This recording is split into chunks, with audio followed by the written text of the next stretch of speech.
ఎస్టీస్, scheduled tribe, దళితులు, వెనకబడిన వర్గాలు ఉంటారు. మరి ఆ పిల్లలు చదువుకుంటే ఈయనకు వచ్చిన కష్టం ఏంటో నాకు అర్థం కావట్లేదు. మరి దాన్ని కూడా 50 సీట్లు కుదించేశారు. పాడేరు హాస్పిటల్ని కూడా 50 సీట్లకి కుదించేసిన పరిస్థితి. మరి దళితులు కానీ వెనకబడిన వర్గ పిల్లలు కానీ చదువుకునే పరిస్థితి ఉండకూడదా చంద్రబాబు నాయుడు గారు?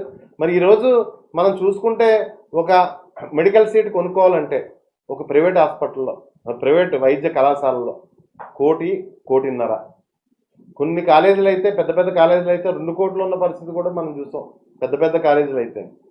మరి పేద ప్రజల కోసం 17 మెడికల్ కాలేజీలు తీసుకొస్తే మాకు ఈ సీట్లు అవసరం లేదు అని చెప్పేసి లెటర్లు రాయడం, ఆ కాలేజీలను పీపీపీ మోడ్లో అమ్మేయడం, మరి ఆరోగ్యశ్రీ లేకుండా మళ్ళీ ఇన్సూరెన్స్ అన్నట్టు ఏదో తీసి బోటకం చేసి ప్రజల్ని బాధలు పెట్టడం కరెక్ట్ కాదని చెప్పేసి నేను భావిస్తున్నాను.